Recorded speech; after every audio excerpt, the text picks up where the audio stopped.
Hmm.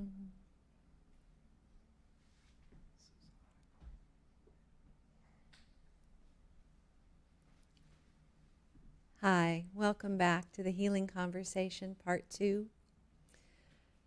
In Part 1, we looked at sort of the context for healing, the state of our reunion, communion, union, all of the states of consciousness that we are in at this moment.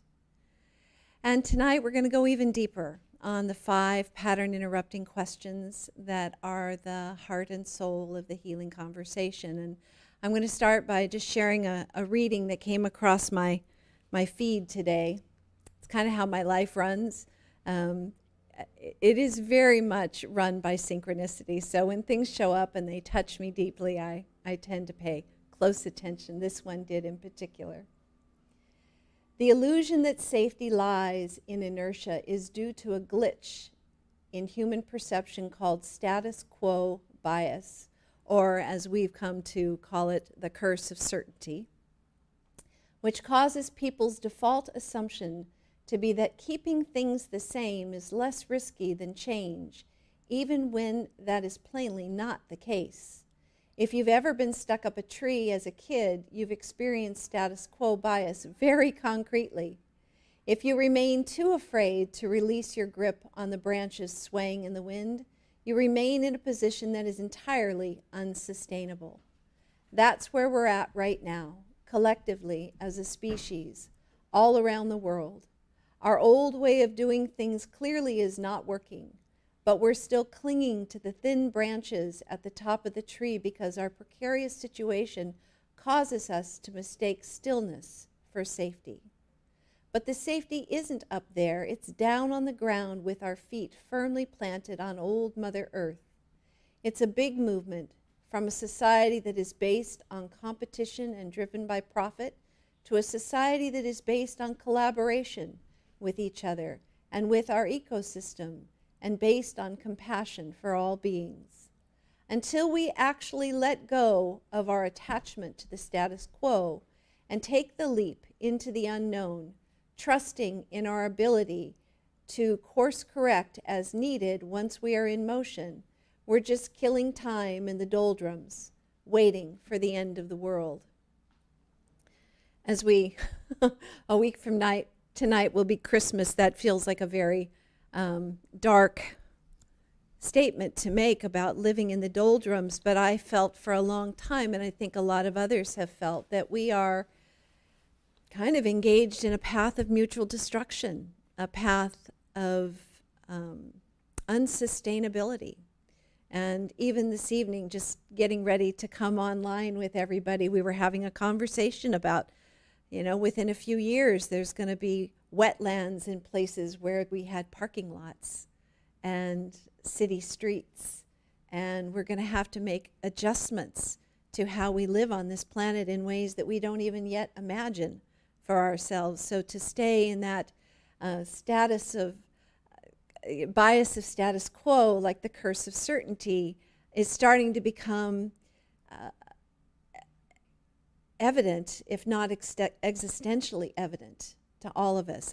We were saying we didn't think we'd see things like this in our lifetime. I think I even imagined that what I was hopeful for the human race would be something that my children would experience, not necessarily in my lifetime, and yet we're seeing things shifting in our lifetime. So how do we break out of that bias of status quo? How do we trust ourselves to take the next right step? How do we move through this time of shift and chaos to a place that at the other side of this is going to be better than where we're leaving behind? How do we trust that enough?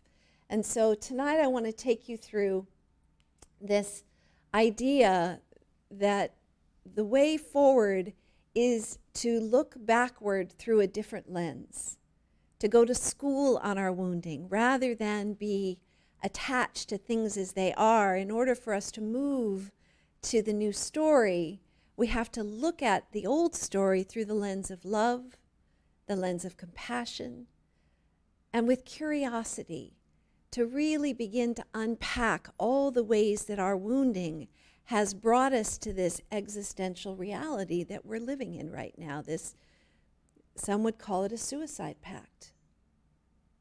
That we've allowed ourselves to reach this point of division and scarcity, and so many of the maps that I shared last time we were together, I'm going to do a quick recap on, because I think it's important to stay present to how close we are to the edge of shift.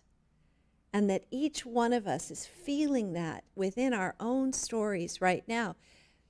The pattern interrupting questions in the healing conversation, you could look around you and see pattern interrupting events happening every day. COVID, climate change, food scarcity. Our children, they're going to lose a whole year of schooling and maybe longer before we start to get back into the groove. And the question is the old groove the right groove?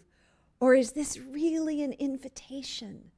Is this really an opportunity to step into a whole new way of being? And for me, I think it is. And that's what gets me out of my hermit on the mountain home and over my sort of shyness about showing up this way, is I think that there's enough of us that are starting to see it and feel it and know it deeply inside, on the ground, not hanging on anymore. We've already been through the letting go of the top branches of our life. How many of us have changed careers and moved to new ways of living already? It's happening all around us. Those I shared last time, the idea of the tanker.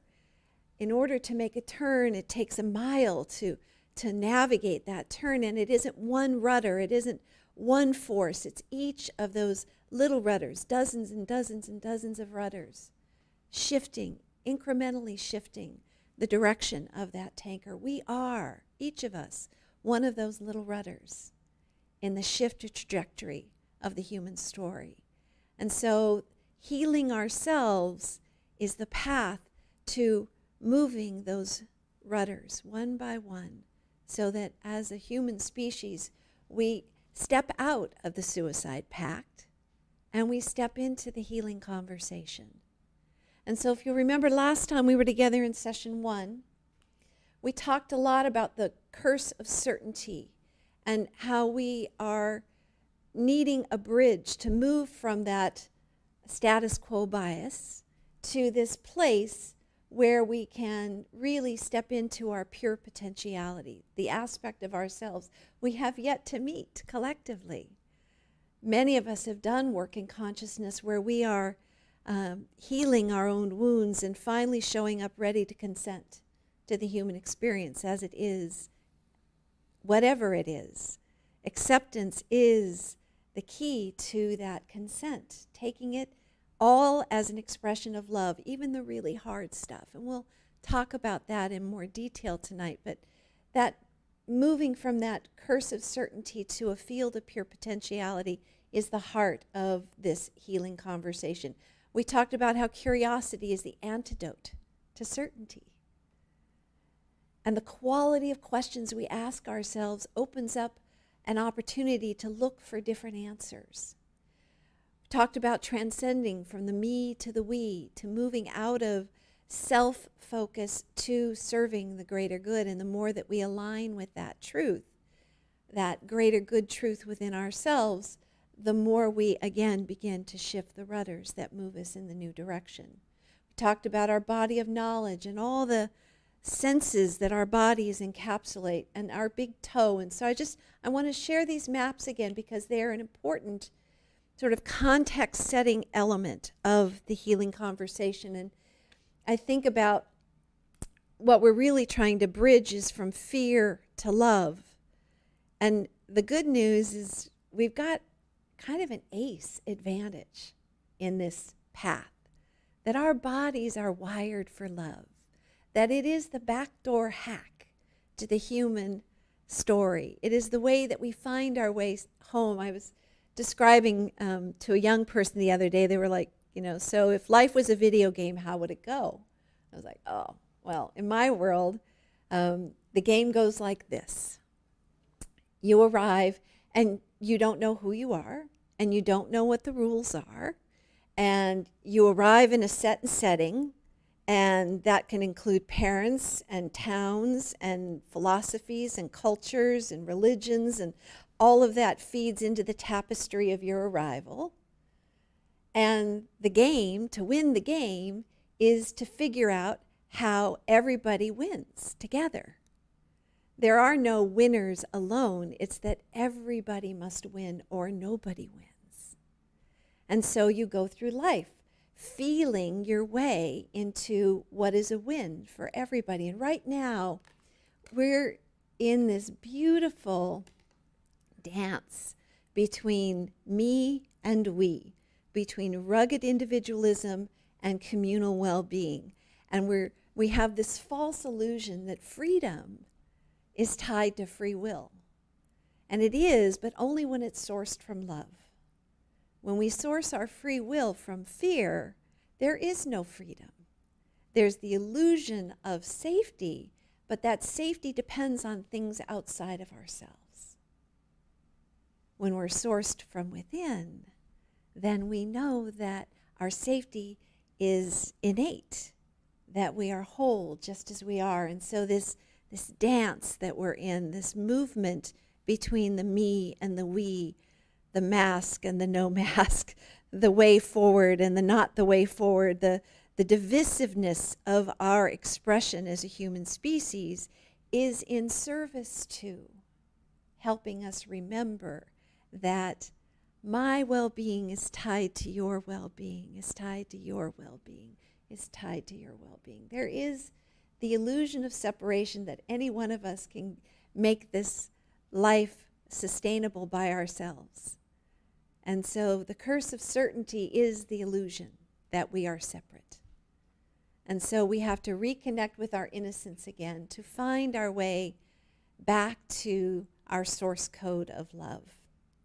And so when we arrive on this planet, we have some core needs if we look at Maslow's hierarchy again and just recognize that a lot of the people on this planet, I saw some really telling statistics about this the other day, how many people, our poverty rate just in the last 9 months has grown by like 50%.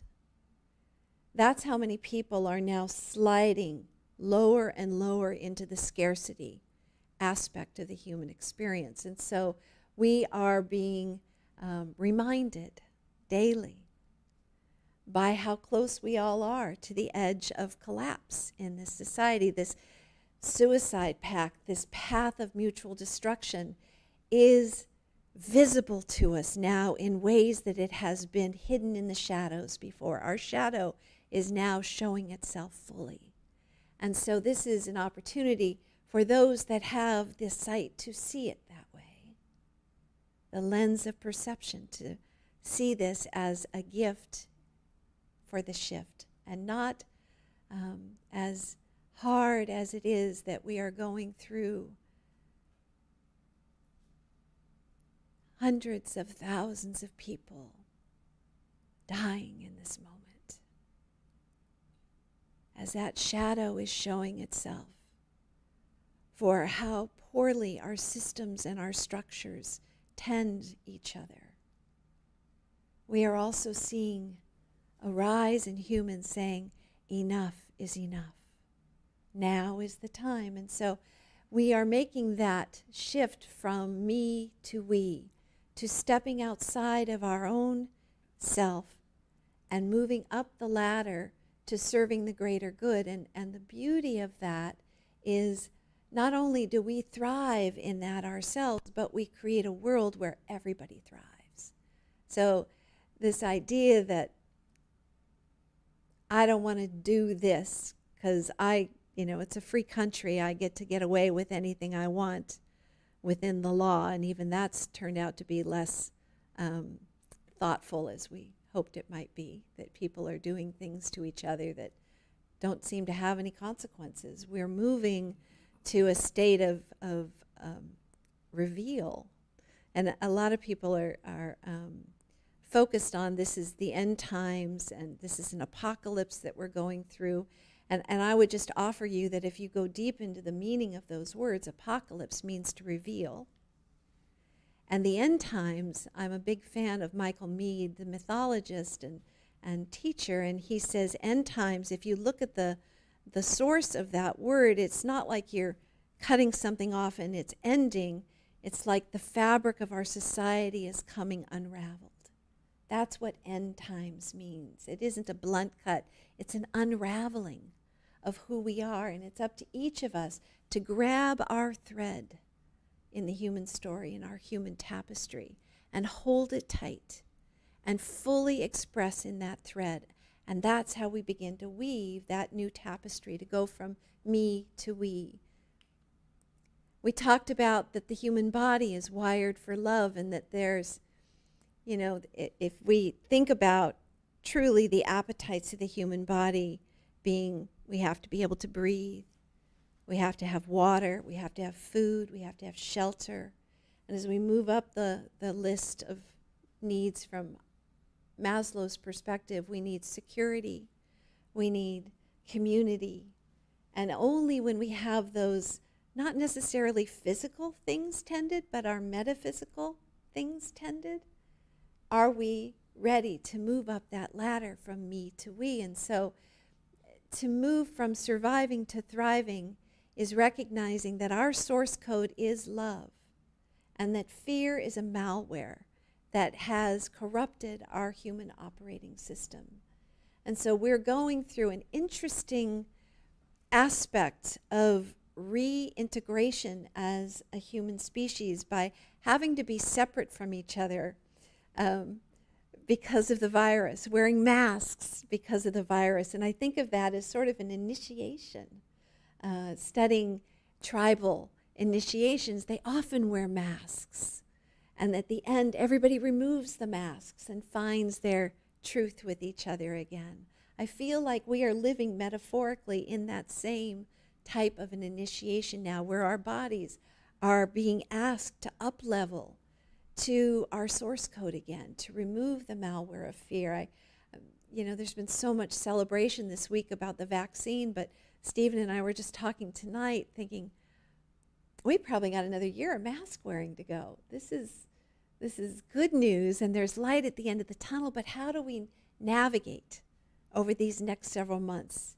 Even with that light at the end of the tunnel, you're still in the tunnel. And so there's a lot of people who are suffering right now, and I feel like we need to be having healing conversations with people that we haven't talked to, perhaps because we had different beliefs about how things should be right now in our country, in the world. But I feel like these next few months we are really in the deepest part of our cocooning as the caterpillar moves into the expression of the butterfly. We are in that deep, dark part of the cocoon as we go forward. And so we're learning to move from what is known, which is our sort of systems that just happen in the body, our sight, our hearing, our taste, our touch, our smell, to these other senses, these extra expanded senses that are part of our human bodies as well, our intuition, our gut knowing, our bone knowing, our ability to see things long before they occur, our ability to feel into our past and touch elements of our ancestral understandings that have come through us genetically into our marrow, into our bones. This idea of clairvoyance, clairaudience, clairsentience, knowing things that are beyond our own senses, at least to the extent that we understand them. These bodies, these divine bodies that we are gifted with when we arrive in the human plane, have a whole other set of tools that we're just now coming online with. We're just beginning to appreciate how important our gut instinct is. We now know that we have brain cells in our belly. We have brain cells in our hearts. Who knew that our hearts and our bellies could have a voice at the table as much as our psyches and our corruptible, fear-infused brains can have? See, we're just now starting to see this beautiful merger between science and religion and higher states of consciousness. And so I'm pretty sure I can say this with great confidence. We don't know what we don't know. And yet we're learning to trust, learning to move into this place where the caterpillar trusts that this insatiable desire to devour itself into a cocoon, into complete surrender into the goo, where it's waiting with imaginal buds to move into something else. Like that caterpillar isn't sitting on the tree limb going, I think I'll just stay here. It makes a cocoon. It prepares itself. I believe we as a human species have that level of intelligence available to us to trust this moment as a sacred transition, a sacred initiation to a higher state of being on this planet, a state that aligns with our biology of love. So I love this quote from Albert Einstein. He says, we cannot solve our problems from the same level of thinking that created them. And I would just offer a word in place of thinking to the same level of consciousness that created them. And even in that little shift, recognizing that our past is a reflection of an unconscious journey through this human experience to now stepping into the place where we are operating from a place of consciousness. That is the invitation in this moment. That is the ask of our destiny to show up, ready to embrace all of our gifts and talents.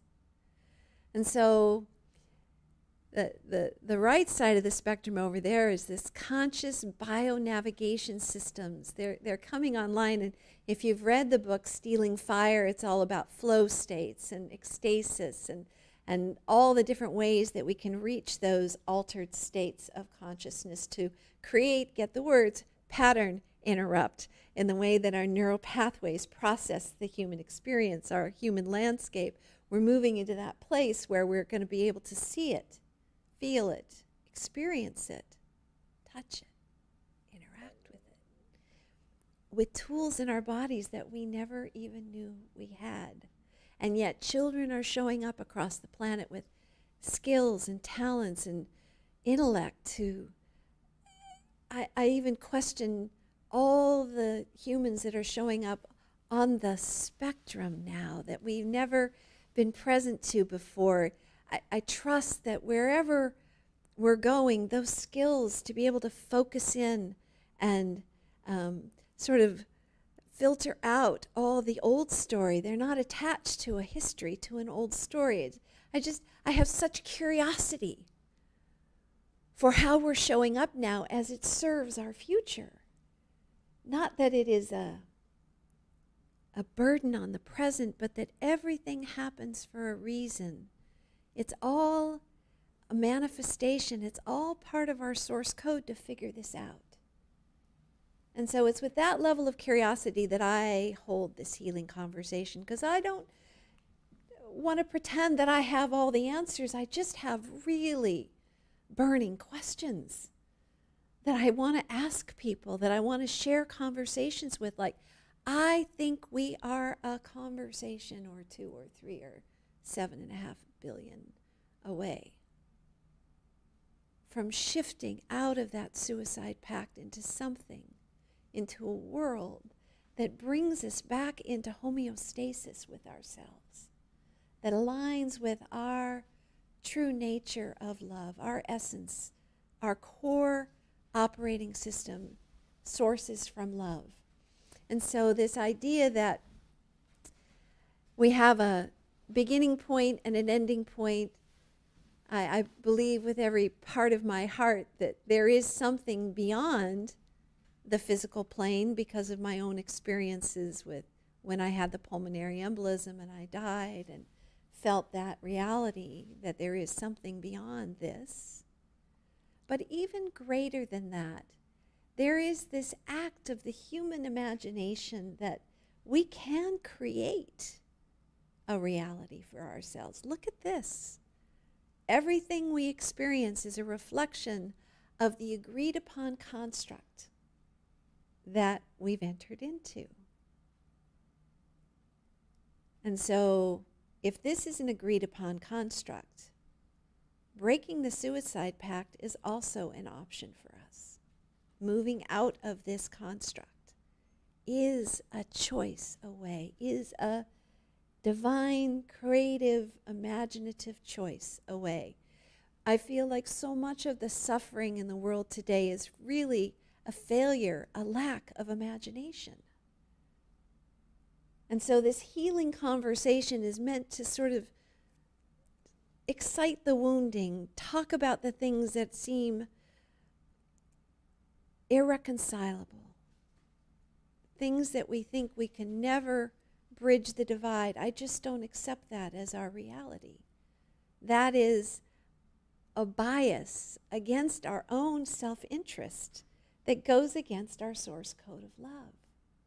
And so I'm trusting my body because I don't no longer trust the curse of certainty that once held me so tight in its bosom. I'm willing to look like a fool for love. I'm willing to go all in on love. I'm willing to put myself out there in a way that feels at times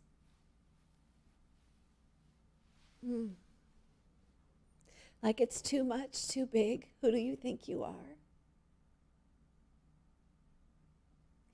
And that's a piece of our story. That is kind of the colonization of our minds. It's a piece of our story that gets in the way of us reaching our pure potentiality.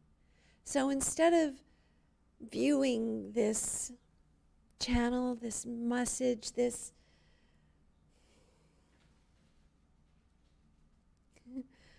energy that has consumed me for 6 years, this voice, this teachings, this piece of my contribution to the human story, I no longer view it through the lens of worthiness.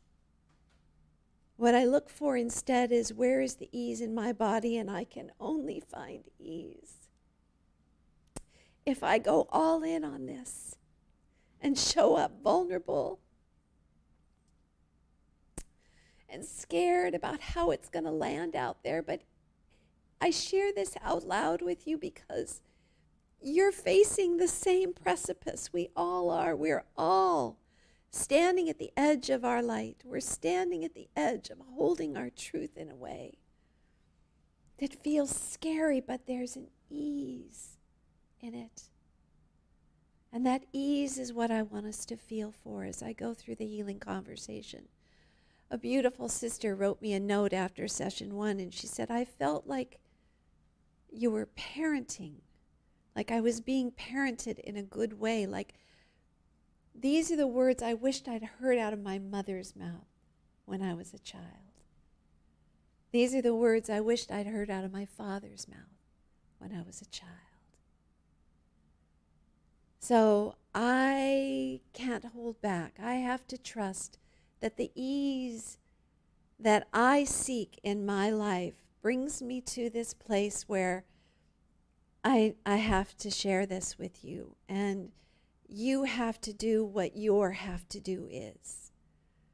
And some of you, that'll be art. Some of you, that will be science. Some of that will be building. Some of that will be taking down the old story. Each of us has a part to play in this new story. And I have to accept that this is my part. And what's interesting for me about all that is it started so long ago. And so I'm going to share a new map with you tonight. For the past 30 years, I have worked in business, building bridges between old constructs and new constructs. And over time, and through many iterations and downloads and trusting that messaging, it broke down into 3 core components that I want to introduce here into the healing conversation. That you have to have 3 things in order to move from an old construct to a new construct. And they have to work together. There is no one of these is enough. And so the first one is the mindset. And I call that my big toe. TOE is an acronym for theory of everything. And your mindset, your paradigm, your perspective is your big toe. It's what you walk through the world with. It's your lens of perception on the world. It's how you perceive the world, as Einstein put it, either as hostile or friendly, right? And so mindset alone, if you just have the mindset but you don't have any tools or skills to act with that mindset, to animate that mindset, you end up in a place where you never fully integrate what you can hold in your mind as potentiality. But how do we move forward with that potentiality? And I know that every human holds that seed of potentiality within them, that heart brain that we're starting to just get our heads wrapped around has this innate understanding. It is the backdoor hack to the human operating system that we engage with that knowingness, that big toe that we are sourced from love. And every human I meet in the healing conversation space, we have to agree to that one thing. We can disagree on everything else, but we must agree that we are sourced from love. So you can have a big toe that's different than mine. Yours can have chanting and dancing and incense and beautiful singing bowls. It can include plant medicines. It can include prayers at dawn and dusk. It can include a religious, what we call formalized religion. Your big toe can be anything you want it to be.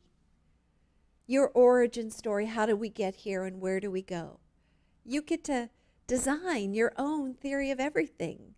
That's what we came here to explore and slide into, to ease into. Our truth is the gift of the human experience. Now, my big toe is that we come from a unified field of light and energy, and that we return to that, and that there's this beautiful timeline in between where we get to learn our big toe. And sometimes we stub our big toe into life. Sometimes life steps on our big toe and we get set back and we have to. It's a cool metaphor, isn't it, John Wayne? I see you laughing over there, right?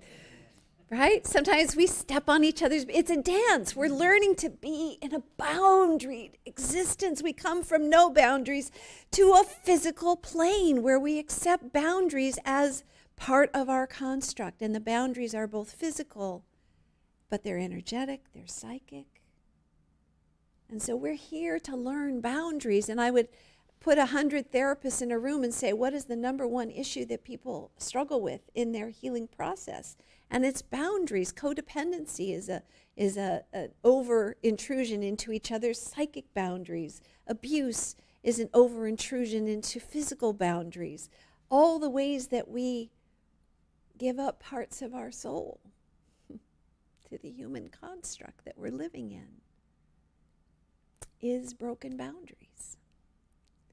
And so you get to have your big toe, I get to have my big toe, but where we can agree to let each other have our big toes is as long as it lines up with love, that it creates more connection and not division, not separation. And I shared in session 1 my background of being baptized Catholic, joining an evangelical church in my teens, to then becoming Mormon and teaching Sunday school for a decade, and the curse of certainty attached to those theories of everything created a disruption in my theory of everything. And so I could no longer align with those beliefs about degrees of glory.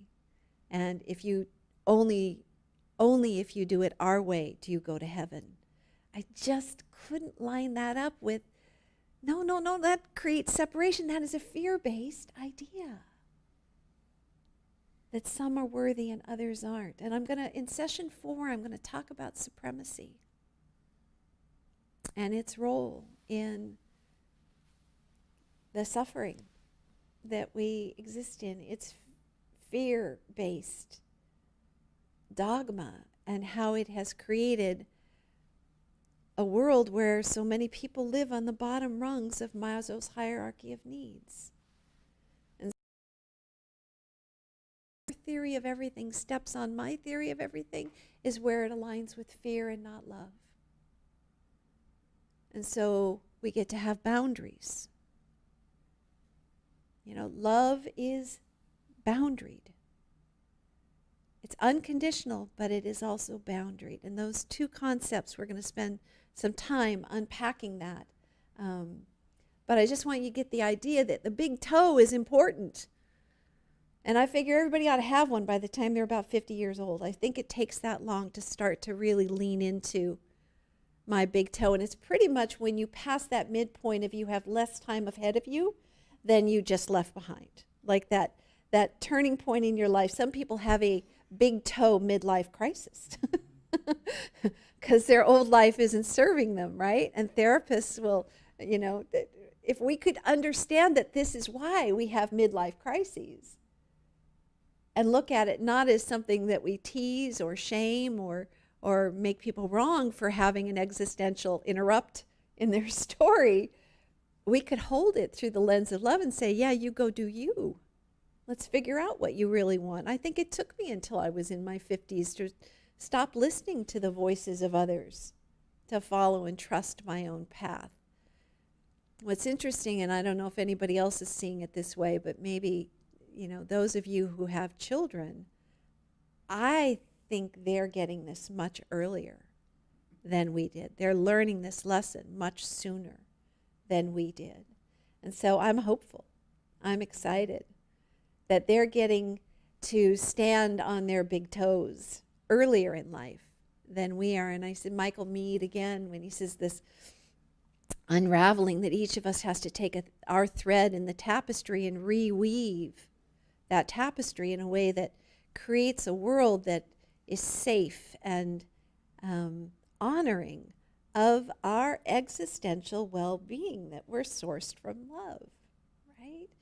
He says that it's the elders right now who are showing up for the young people, that we have the capacity on our end of the spectrum to devote to the young ones that are coming up the way. And there's this block of folks in the middle that are just trying to keep the engine running. But on this end of the spectrum, the grandparents, the elders, the teachers, and the children, I feel like that's where the healing conversation is going to have the greatest impact.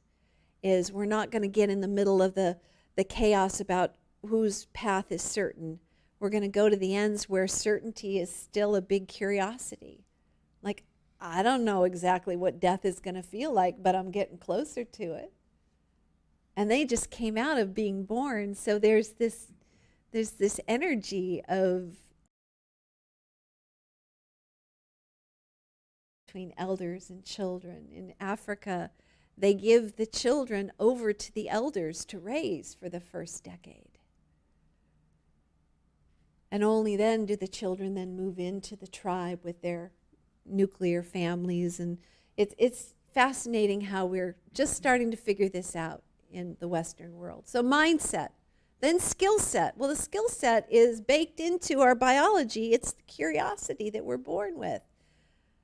It's how we learn. It's how we engage with the world. What does the sun feel like? What does water feel like? What does that smell? What does that feel? What is that, that life beckons to us. It drives us to ask and be and do and experience more. So it's baked into us. We have it, but I think our Western mind, our Western ways have taken the idea of imagination and dream time and curiosity and put it in the sandbox of childish ways, instead of seeing that that is an adult tool set that we need to really nourish and nurture and harness for the next story, the new story that we want to tell. How do we move from our curse of certainty that we must live and die by fossil fuels to a curiosity of, what if we didn't have fossil fuels? Like, what if we ran out? What would that look like? And as it turns out, the options for solving the fossil fuel problem have been available to us all along. So that curiosity is key to breaking down the curse of certainty. And the final piece here, the tool set, are what I'll use the terminology they use in Stealing Fire, flow states, because it's such a beautiful big umbrella for meditation, yoga, being in nature, connecting with our bodies in that physical boundaried relationship with nature, and being out and pushing our bodies beyond what we think we can do to really experience that oneness with nature around us. They talk a lot about extreme athletes and how they reach flow states when they're, paragliding off a cliff. And I know that's something you do, Michael. I jumped out of an airplane once at 35 and said I'd never needed that much oxygen around me ever again. But I learned something about myself in that experience that altered my perceptions about physicality on this planet. So that curiosity is baked into our story to go and do and be more. So tools without the right mindset, though, remain unfocused and inefficient. And with regard to sometimes plant medicines, people who go into plant medicine work without the right skill set and the right mindset to that experience end up harming themselves. And so I bring that into this conversation because I use cannabis. I have cannabis as an active part of my channel. It's an active part of all of the teachings that I'm sharing with you tonight. And it's used in a very spiritually oriented, gentle way. It helps me access larger parts of my understanding, those extrasensory perceptions that we carry, that are difficult for Edie, who likes to be in control of everything every minute of the day, for her to hold this space. Cannabis is a way that opens that portal for me.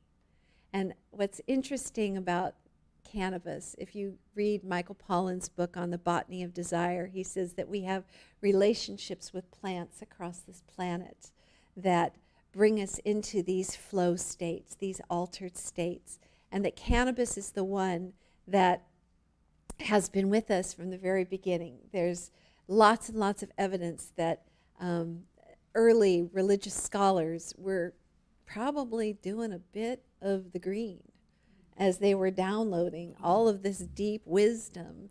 There's evidence that shamans carried cannabis in their bags as they went forth in the healing way. We had cannabis on the shelf as a medicine over the counter until the early part of the last century, and then it became a weapon of oppression, that we began to punish people for seeking these flow states, these altered states, and yet we persisted. And cannabis grows like a weed, and a lot of people don't know this, that cannabis is one of its many 400 or 500 compounds that they've identified, these cannabinoids. We have receptors for these cannabinoids in our bodies. When mothers breastfeed their babies, they are passing on cannabinoids to their babies through their breast milk. And whenever you see a baby with that drooly milk down the side of their cheek, that is pretty much they're stoned. they're having a cannabis coma moment. Our bodies are wired for these medicines. We have receptors for these medicines. And so I want to enter into this conversation with all of that truth on the table. That if you are part of the Healing Conversation community, you already know this, that I encourage you to bring cannabis into these sessions, to go home where you don't have to be anywhere, have a little bit of your sacred medicine, and let these words get past the centuries of doubt that we carry in the construct of fear, to open up the potentiality of these words as I share them with you, that they will bring to your, like mother's milk to innocence, a reconnection with that light, that inner knowing of who we are, that curiosity to know more about who we are. All of that is part of our sacred innocence. So skills can only be mastered with the right mindset and tool set. These three, sort of my holy trinity of consciousness, I don't think there's a mystery to this. I tease John Wayne, we talk about this, everybody's doing a mystery school, and I'm thinking, we just need to have a no mystery school. Like, we have the codes to figure this out. You don't have to go into the woods for 1,000 years and live in a cave to figure this out. We're smart enough. We've got technology that's helping us unpack the physical aspects of this right now. We have innate wisdom that helps us interpret that helps us integrate that into our day-to-day activities. People are writing books, people are giving lectures, people are creating entire industries. Our economy is shifting from a scarcity economy to an abundance and a flow state economy. Look at how just the words flow state is about finding ease in this human experience. We've been fighting this human story for so long. It's hard work doing it the old way. We suffer just for being human because we have got so locked into that curse of certainty. So let's break that curse of certainty right now by holding a whole new big toe. This is my big toe. This is right after something bad happens and I say, oh shit. Then I go, life happens for me, not to me. What is the lesson in this moment? What is the gift in this moment? What is the takeaway that I want to integrate from this moment? And so this is my core right here, that life happens for me, not to me. And in the same way, life happens for us, not to us. So I even have to look at something like the coronavirus. And even the word corona, think about that. It means to crown. I think about giving birth to a baby, and I had all mine at home. And so I was very present through the whole thing. There's no checking out on this one. And that moment, that ring of fire moment where the midwife says, okay, we see the head, right? The crowning moment. We are going through the same corona crowning moment as a human species. To go from the shadow of unconsciousness to bringing all of that shadow into the light with compassion, with the lens of love, we begin to perceive our story not as a victim, but as a student. And when we can move from that victim perspective to the student perspective, we can apply that mindset, skill set, and tool set to master our story. By going to school on our wounding, which is what we're going to do tonight, we're here to master our story, to heal our timeline individually and collectively, so that we can show up ready to create the whole new world. Everybody's that bias of staying right where we are, that status quo. Anybody who's ever been through a difficult passage in their life, something horrific happened, whether it was an illness, death of a loved one, loss of economic status, loss of a job, loss of ego, identity, all the different ways we've gone through trials in our life, if you're lucky, and by the way, luck is self-served. If you're lucky, you come out on the other side with more wisdom, potentially more humility, if you learn the lesson well, more appreciation for the path that others go through in their lives. That my point here is that even the hardest things, like having a pulmonary embolism and dying, turned out to be one of the greatest blessings of my life. And I'm still dealing with physical repercussions from it. It's not like it's over. But my lens of perception about that experience has taken it from what could have been perceived as a horrifically awful thing that happened in my life to something that has brought me tremendous expansion for compassion for myself and others, for appreciation for life in ways that I didn't have that firsthand experience with before. So life happens for us, not to us. If we just hold that one lens of perception, that life is a gift, love is our source code, even the difficult things that happen in life are a gift, then it makes processing everything else a lot easier. Healing is to love something so completely it no longer suffers from being. Now, sometimes when the downloads come, and they usually come about 10 o'clock at night, Stephen's gone to bed, and sometimes they go on for 2-3 hours, and I record them all. Sometimes it's ecstatic writing. Sometimes I'm called to the computer, and I just start typing, and I lose myself in it. This quote came out from source code, and I had to read it like 30 times, and even then I didn't quite understand it. And so it's on my Facebook page for the Healing Conversation, and you should read the comments on that one. It was like, what do you mean by this? What does this mean, Edie? What? And I've never responded, so I'm going to respond tonight. I want you to think about the word something and change it out for yourself. Healing is to love yourself so completely you no longer suffer from being.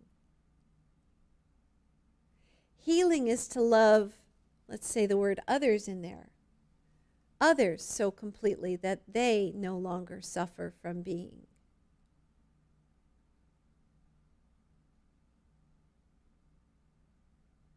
Healing is to love something, yourself or others, so completely that we no longer suffer from being. We are suffering in our beingness right now.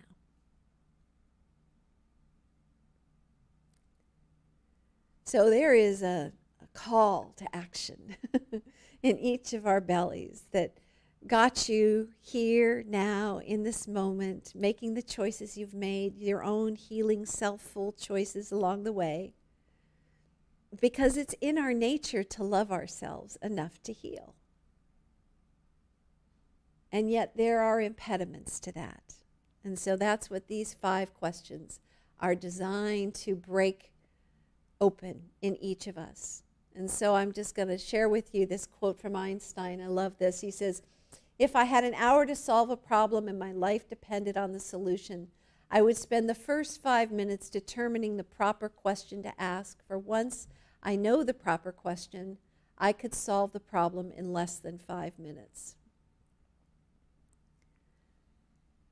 The power of questions to create curiosity, to ignite curiosity, to create shift in us is one of the tool sets, one of the pieces of our tool set that brings us from this curse of certainty, this bias towards status quo, to this field of pure potentiality. So again, the only prerequisite to this conversation is that we agree that love is our source code, that fear is not our natural state of being, that it is a malware, And from that foundational agreement, we can move forward with the healing conversation.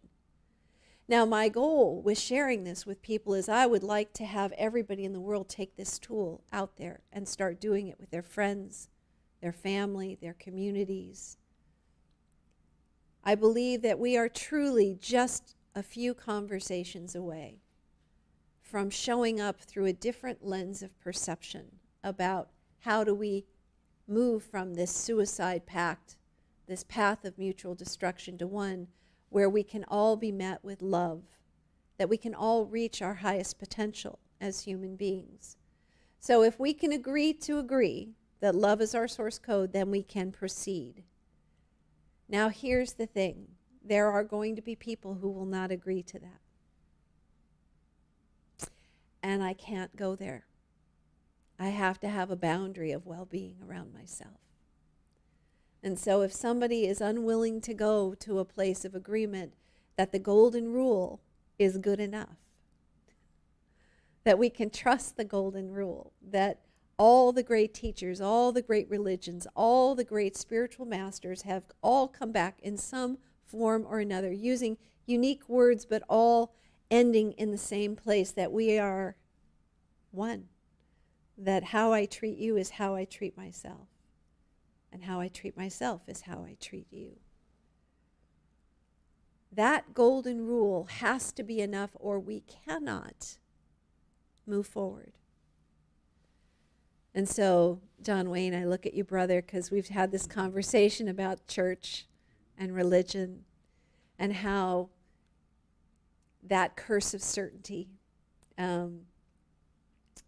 pretty much created the exit a catalyst for both of us to leave that behind. And yet there's so much good in the church. There's so much beauty and truth and community and accessing higher source. And so we're not that far apart. See, I think the polarized perspective that we see in the world today, I don't think we're as polarized as we think we are. I think we've gotten locked into conversations where we hold certain positions that keep us apart. But when we ask that question, and I know because I asked so many people, that question is, do you think that love is kind of, what's the main deal about the human experience? And pretty much everybody figures out that it's love. And so there is a rare human who won't agree with that, but most people are on board with this. So let's get into the questions. Question number 1. And I'll just give you a caveat up front. I don't expect anybody to answer these questions with a yes or no, to commit to any specific outcomes from this healing conversation, just to listen to the questions with a curious mind, to see where you feel a trigger as I ask them, and then hold that trigger as a teaching moment for yourself. Because we're going to come back at the end and I'm going to ask for where those triggers are and see if we can unpack the fear in that trigger that keeps us from really wanting to heal. And so when I first began to put this presentation together, I typed in, are you ready for the healing conversation? It was like, of course I am. Everybody is. And then in my own belly, I could feel this thing well up that was like, not so fast. You've got some wounding in here. You can't bypass this. There's no spiritual shortcuts here. You need to show up for all of the story, not just the highfalutin, good feeling parts of the spiritual experience, all that yummy cannabis and all those great hours of dreaming, the dream time. You still have to do the work of showing up with your wounding. So not so fast, say the wounded parts. And so, the cynic in us runs into the fire of this healing conversation and says, hang on, not so fast. And so when you say, are you ready? What do you mean by are you ready? What does are you ready mean? Is that an invitation? Or is it a threat? Is it an opportunity? What do I have to give up? There's a whole bunch of other questions that lie beneath that one. Let's get serious about this. So, what does it mean to be ready? Who decides if I'm ready? What do I have to do to be ready? Or more precisely, how do I have to be ready? And what will it cost me? And what will I gain? And here you can see how quickly we can devolve from, I want to heal, to, wait a minute, back up, slow down. Every therapist knows this level of resistance to showing up raw and vulnerable, and there's a deep fear that comes up that I'm going to be shamed, or I'm going to be blamed, or I'm going to feel unmet and unseen, like I have felt unmet and unseen in my wounding my whole life. That's why it's never healed. So we have a whole history of bias against our own healing that creates a barrier in this conversation. And so I just offer that. And, the other side of that question is, what do you mean by healing conversation? What does healing mean? What does that look like? What does it mean individually and collectively? Why does it matter? So that's a whole other conversation. When I do privates with people, where I do a private healing conversation, we spend a lot of time on this one. What does healing look like? What does it feel like? We don't even hold the potentiality of that reality in our thinking enough to be able to bridge it for ourselves. I know for so many years in my life, I operated from a very solid curse of certainty, but I also felt a very solid block in my soul that lined up with that certainty. And it took me a lot of years to be willing to be honest with myself about how much I was resisting the healing process. I meet people in medicine circles. One gentleman in particular was bragging to me that he'd done over 100 ayahuasca sits. And I sat there quietly taking that information in, and all I could come back with is, why are you still such an asshole to yourself and everyone around you? And it came down to this piece right here, this, are you ready? And what does healing look like? See, I think we don't really even know what healing looks like. We don't believe it's possible.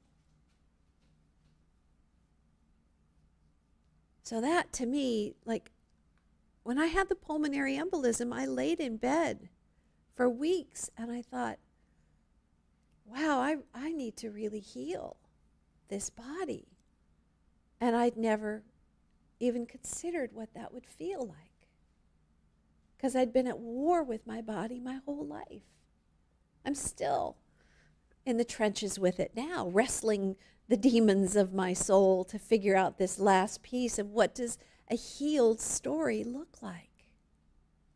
But I'm curious now, and I'm willing to show up for the worst and the hardest and the darkest parts of that story, because I have had the experience, and I know many of you have, of coming out on the other side of that tunnel, of birthing myself through a different aspect of my healing story. So I trust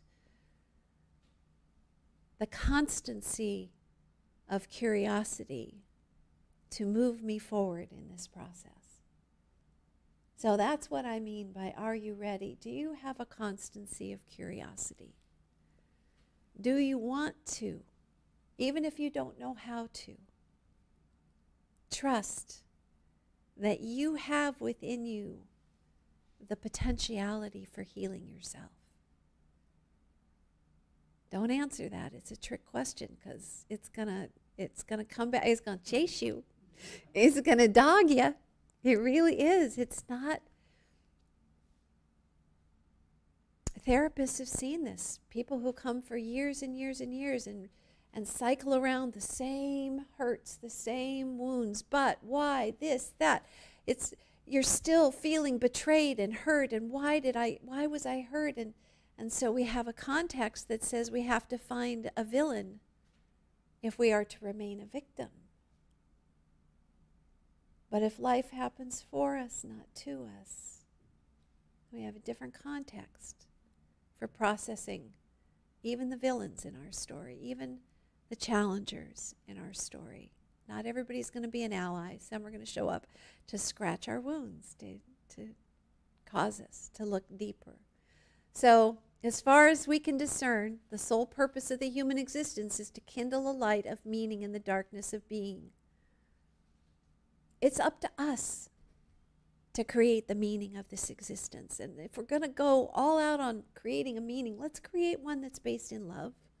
Let's get a big toe that works for everybody, that we learn to dance in this boundaried existence where the ideal healing outcome, what does it look like? It's where you get to fully express and I get to fully express within a context of well-being for all. And so what that leads to is this idea that my full expression, if it's in service to, from me to we, to the greater good, then that's healing. That's what healed looks like. We create a world, a society, a construct where there's room for everybody to fully express. Imagine what this planet would look like if everybody existed in a field of pure potentiality, where our greatest consumable product, our economy of abundance, was based on the expansion of human potential. There's this idea that if we leave behind the construct of our economic model as it exists today as a scarcity model where many suffer within its constraints, that we're moving to a new model that is all about everybody living in boxes and having no life, that, there's no variety, that in order for all of us to survive on this planet, that some will have to live differently than they do now. Well, that's true. We're going to have to learn the definition of enough. And I think that's also what COVID is showing us. What does enough look like? We have more savings in our bank accounts now than we did before COVID. People are spending less. People are doing less. We're moving out of this consumerism and materialism to this place where, security and safety and well-being is taking sort of a front row place with us. It's garnered our attention. Enough is an interesting word, and we're going to spend some more time with the word enough. But right now, I just want you to sit with this idea of, are you ready for the healing conversation? And we can't rush by this because there's going to be some resistance to this. There's going to be a lot of folks who are going to feel like they want to understand what we're signing up for, and it's going to take a lot of conversations to begin to break down the idea that there is healing out there for us. So question number 2 is, do you believe we can live in harmony? And I think of these questions as a means of revealing our boundaries of our thinking. It's sort of a, you are here. Where are you starting from? And I went on a walkabout, and on our next session on New Year's Eve, I'm gonna tell all the hard stories and all the funny stories of healing. All the ways that the divine comedy has played out in my story, and hopefully it will ignite that reflection in your story. And this idea of knowing where you're starting from is important. And so I went on a walkabout, and I went up to total strangers, and I would ask this question. For my little RV, I would walk around RV parks and say, hey, I'm writing a book, and I'm wondering, could I ask you a question? And do you believe we can live in harmony? And these people had Trump signs and no Trump signs. And I looked like the crazy lady that I am, and that's okay. And they would all say the same thing. They'd say, I'd like to. but ... And they'd have their reasons, their cynical, wounded, perspective reasons why they didn't think we could live in harmony. And after a couple of RV parks, I realized I had to ask a different question. And so I would ask this question just slightly different, and it goes like this: what would we have to believe about each other for us to live in harmony? And what came from that conversation was this idea that I could trust you to do the right thing. And then it begs the question, well, what does the right thing look like? And then we go into our curse of certainties, which leads us to question number 3, which is, do we know what we believe and believe what we know? In other words, are we willing to fact check our fears? So this is when I say, what would we have to believe about each other to live in harmony? We'd have to believe that we want to, that there's a desire to. And I say, everybody says they'd like to, but ... So what's the but ... Where's the lack of trust in each other? And if you just pause on that for a moment,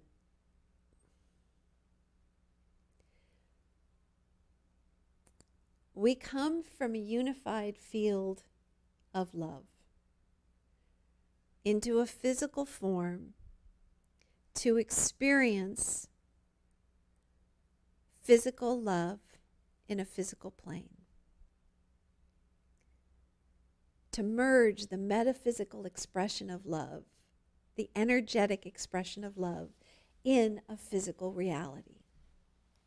Love is our source code, whether you call it God, whether you call it Allah, whether you call it the universe or consciousness or energy.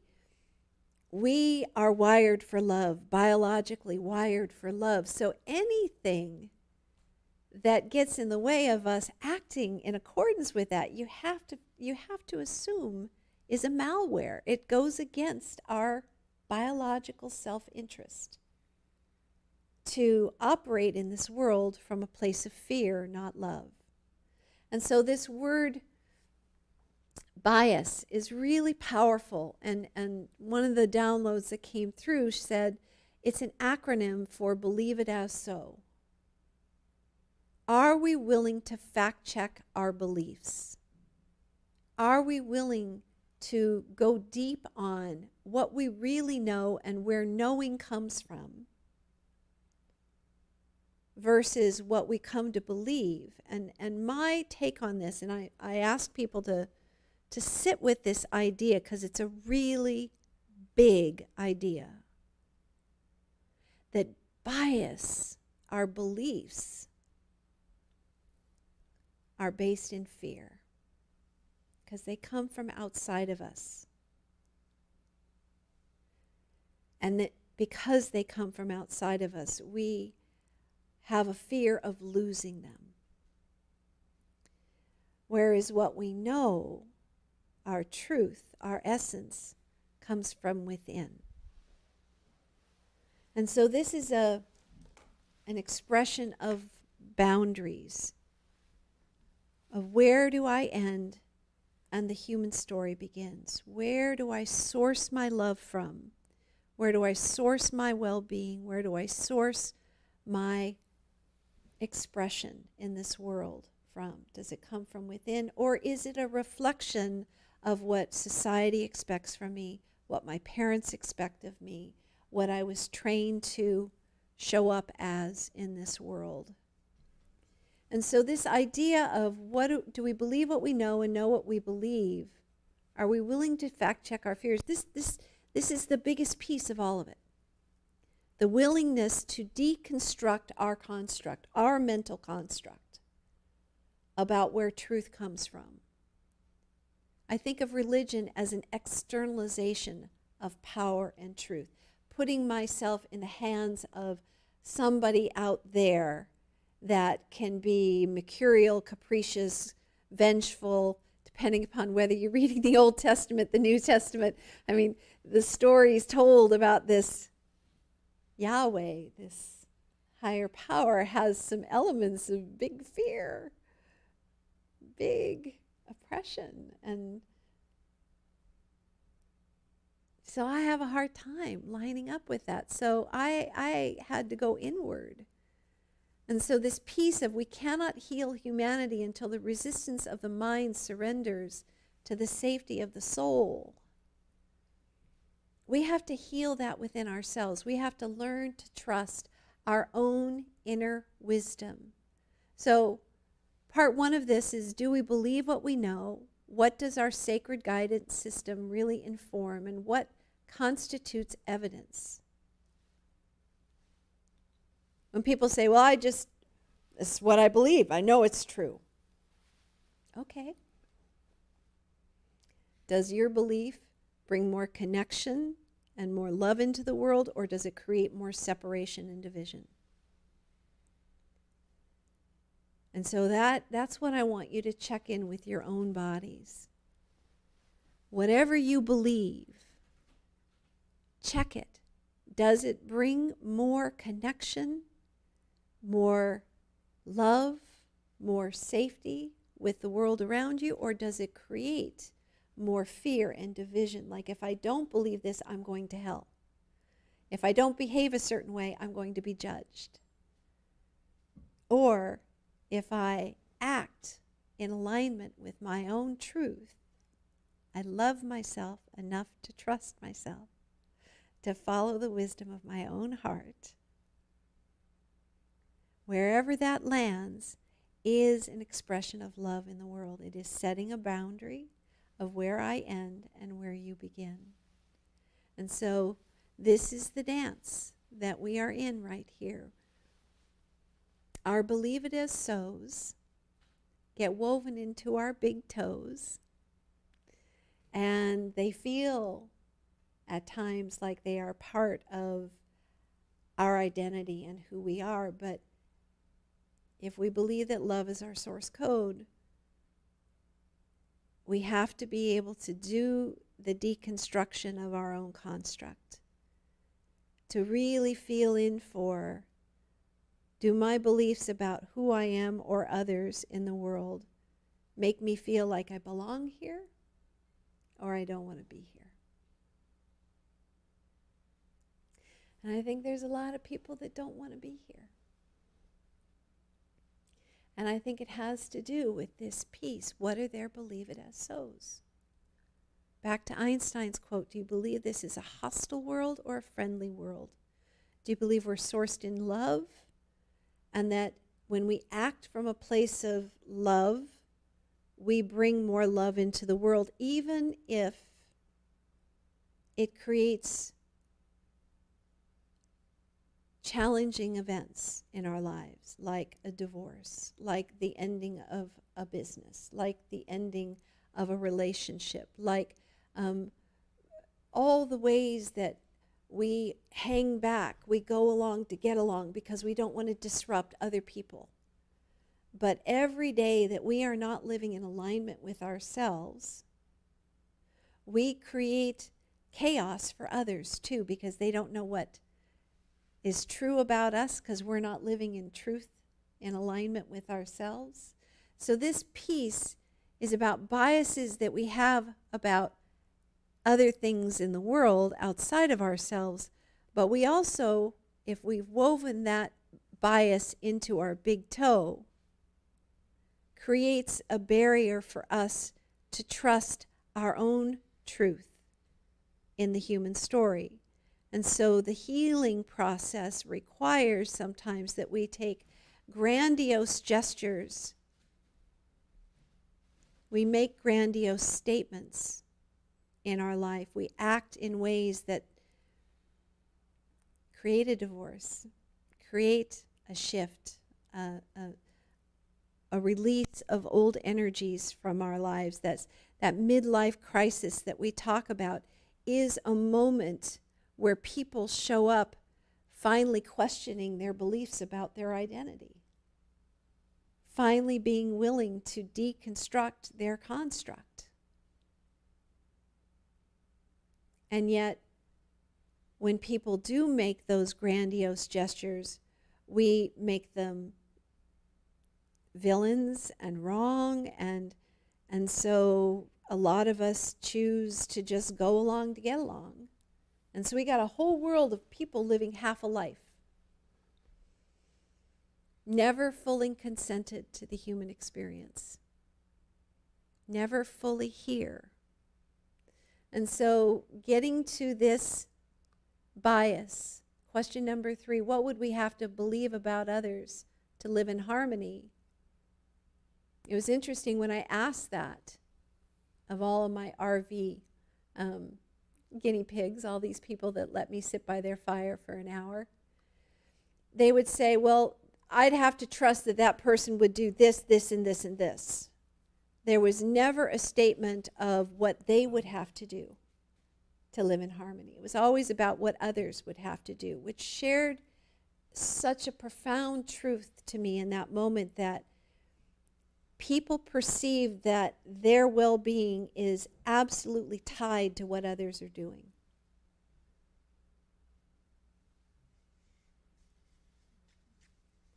And that is why we have a state of being right now in our country and across the world where we have projected onto others our shadow, because we aren't willing to deal with it within ourselves. And so that shadow, we're doing a lot of shadow boxing and dancing right now. And if we were willing to sit down with curiosity to unpack our bias, how did we come to believe that Western white males are more worthy than anybody else on this planet? How did we come to believe that? You know, that's a piece that we ought to be willing to unpack. We ought to be willing to ask these really hard questions. But we aren't even willing to look at the bias we have against our own selves. So why in the world would we be willing to look at the bias of the world? So let's get to question number 4, because this is the moment where we have to really confront the bias we have against ourselves. And this is it. Do we love ourselves enough to heal? And there's that word, enough, again. We are chasing enough because we have not met enough within ourselves. Does that make sense? Yeah. This pursuit of more and more validation, more stuff, more experiences, all the ways that we show up with, hungry hearts. They call them hungry ghosts in the world, looking for love in all the wrong places. It's because we have not done the piece right here of, do we love ourselves enough to heal? And so here's the deal. The healing conversation has 5 questions to it, but they all come down to this one. This is it. This is the big one right here. Do we love ourselves enough to heal? And if you just step way back from your own story and look at these faces.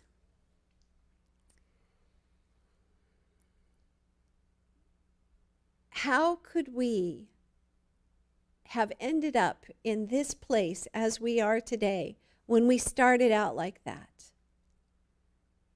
Do we love ourselves enough to heal? That's all they know is love. I even threw in a sloth into because we love baby sloths. We love baby kittens and puppies, and we love innocence. Can you feel, as you look at those images, the heart swell that comes with that? When you held your first baby, Francis, did you just feel your heart just physically, viscerally swell open? Like, how could we not love ourselves to heal? This is who we are. This is our innocence. This is our pure potentiality. And so when I say, do we love ourselves enough to heal, any question less than Any answer less than absolutely. Any yes, but, ... tells you that there's a malware of fear that has corrupted our human operating system. That there is a disconnect between who we are, creatures of love and light. I mean, I just look at the eyes. Everybody, the minute I put that slide up, what did you feel in your bodies? Right? Now check this out.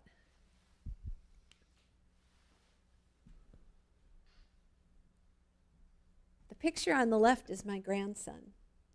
He's sourced in love. Look at that attitude. I think he was like 8 weeks old, and he was just full of attitude.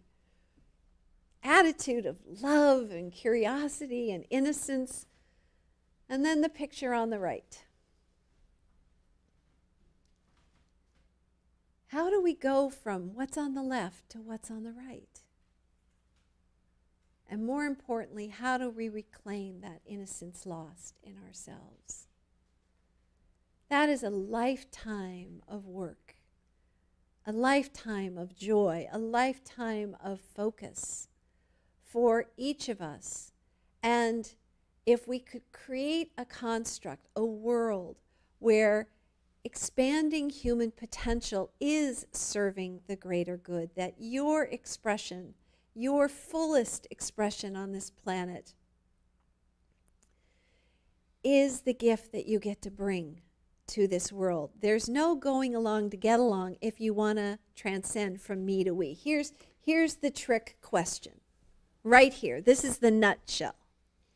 And this is the piece that has, I think, a lot of people who go, I'd say 95, 99% of the way in on their healing. They reach a place of acceptance of their history, of appreciation for all the unique twists and turns and trajectory shifts of their story, all the challenges and heartache, all the highs, the lows of their story.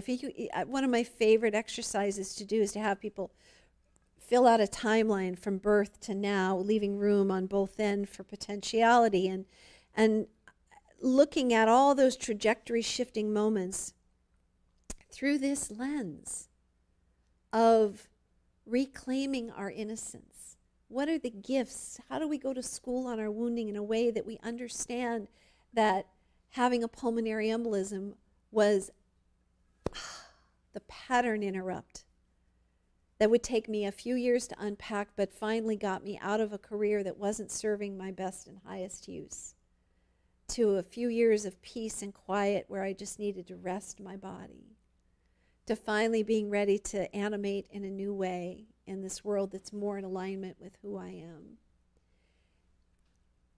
Every day that we do not listen to our inner guidance system, we end up going along to get along. We end up leaving a part of our soul on the table and not fully expressing. So here's the deal. This is all about crossing the Rubicon of self-love. Going all in, falling madly in love with yourself. I mean, not just mildly in love, madly in love. Really appreciating who you are. Not perfection, but wow, what an interesting recipe of ingredients that brought you to now. That level of falling in love with your story, your wizardry, your unique talents, your gifts, to fully embrace them, is what I call enlightenment. You are aligning your light with your body. You are enlightening your body. Do we love ourselves enough to heal? Do we love ourselves enough to trust that your full expression is exactly the biggest gift that you can give to the world at large? There is no conflict between the me and the we. There is no sacrifice.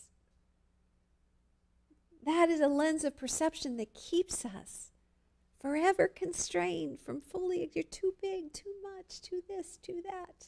We all heard that as children. We dumbed down pieces of ourselves. We curtailed aspects of our expression to keep others around us safe and us safe within their circle of safety. Sandra Ingerman's work on soul retrieval really is a beautiful unpacking of this whole aspect of our story, the original wound, where we give up our innocence to our caregivers because our survival is tied to them taking care of us. And for some, it's handed over under really challenging, abusive circumstances, where the original wound came at the hands of a caregiver, a parent. Mine came in a pre-verbal state when I was just a toddler, where I had to give up a piece of my soul to survive what was happening to me. And so this reclaiming our innocence lost feels selfish. It feels like something that my sort of puritanical, religious, patriarchal, colonizing mind gets in the way of. And it's the difference between selfish and self-full, right? Reclaiming yourself is, I have clear boundaries. I love myself enough to say no when it's not in alignment, and trust that you will rub up against my no in a way that helps you trust your process around that trigger, and you'll grow from that.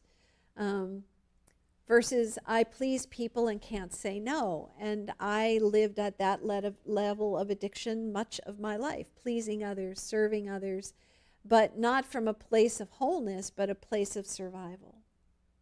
That's what I thought I had to do in order to be enough for others, because I wasn't enough within myself.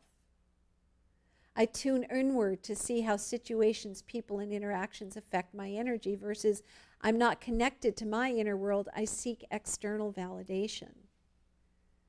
I tune to how others are receiving me as being more important than how I'm receiving myself. I'm willing to be misunderstood. Whew, that was a tough one. I mold into whatever is needed or expected of me. Children mold. That's the price, the transactional price of love in dysfunctional families. I'm worthy of following my purpose, regardless of what that brings up for others. Too big, too much, too this, too that, right? We've all wrestled with that piece of our story. I love Marianne Williamson's quote about we're not afraid of our lack, we're afraid of our greatness, right? How could we be afraid of our greatness? Kids aren't afraid of their greatness. At some point, that was taken from us. At some point, we started becoming afraid of parts of ourselves. That fear that they had that we would reflect poorly on their unconsciousness became our unconsciousness. The wounding is passed on generation by generation. I embrace my shadow self, and I'm radically honest about how I behave. Yeah, there's a high level of accountability in this consciousness world. There's a lot of showing up with, I was operating from a place of fear. And in that place, I said this, and I am aware of that, and I am sorry. Please forgive me. There's a whole sort of process. What do they call it? Ho'oponopono? Yeah? What are the words? Say it again.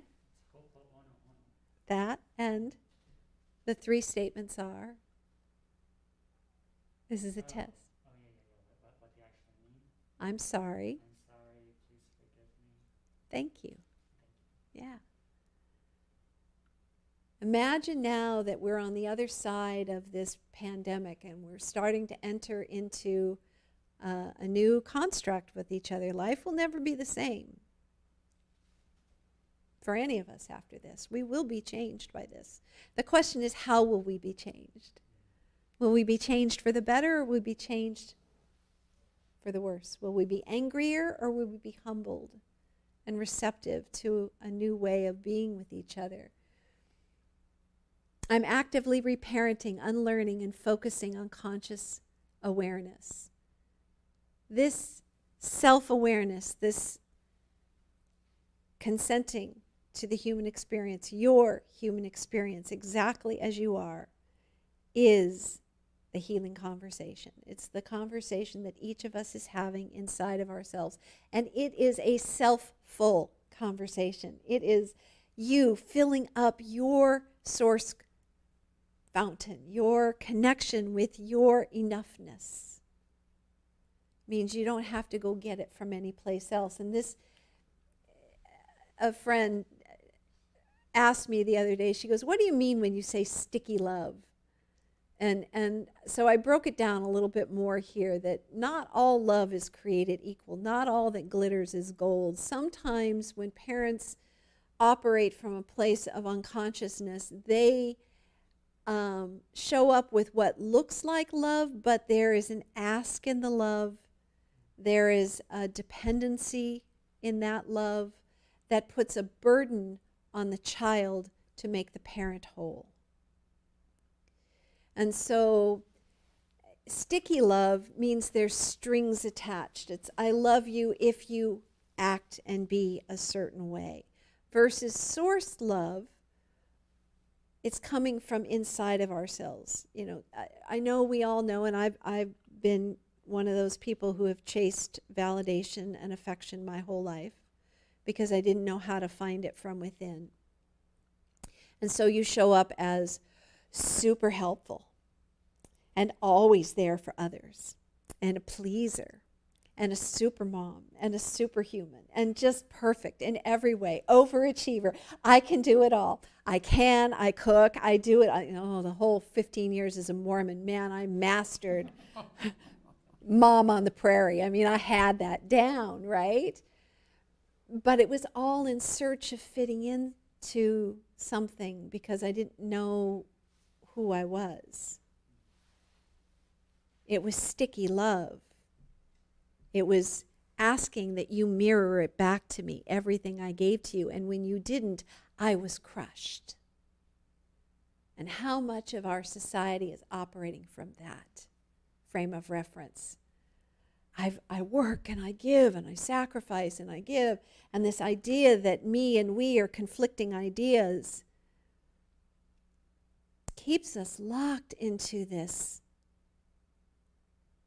bias of status quo, because the idea of being self-full, sourced from within, looks at first a little selfish, a little standoffish, like, thanks for the invitation, but no. Or, I can't help you with that. That's beyond my scope of, readiness or ability or emotional capacity to show up for you in that way. And for you not to take that as a rejection, but instead just a statement of well-being for both of us. Because if I show up with sticky expectations, I'm not serving you. I'm not bringing something to the table. I'm doing it as a transaction between us. I'll show up, but there's sacrifice here. So you better, show up with your end of the deal here too. And so just the very concept that we carry about love as being something that is always in service to others is a misnomer. If you are operating from an empty well within yourself, you are not giving love. You are out there asking for it. And it may show up as love, but it's not a true offering because it's sticky. It's asking something in return. When we source from within, it's freely offered. It is boundaried. I don't really believe in unconditional love. There's a boundary there somewhere. I get to say what works for me and what doesn't. Unconditional means I can still love you no matter who you are, but I don't have to necessarily give up so much of myself to be with you. And I think this is a reflection of my own trauma with my parents. I'm going to hold some conditions on my love for my own self-care, my own well-being.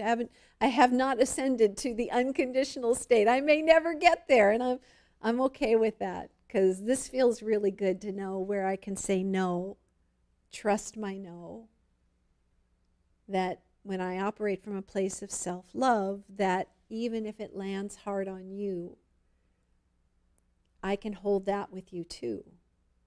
And so that is a beautiful dance of intimate consciousness that is a whole other part of the healing conversation. I imagine that down the road we'll have healing conversations between partners, lovers, friends, family members. This where do I end and you begin is an important conversation that really makes room for all of us to fully express. So sticky love is codependent, has expectations, it's transactional, and it's based on a core of scarcity. The enough has never been met. So we are seeking to fill our enough up outside of ourselves versus being able to find it from within.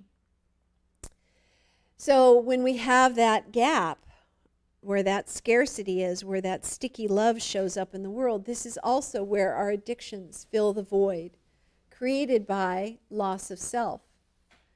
And this is also something that I think is mischaracterized in our construct of patriarchal, puritanical work ethic model that we live in, that there's addictions like drugs and sex and porn and food and shopping and gaming and, unconscious capitalism, hoarding, that sort of thing.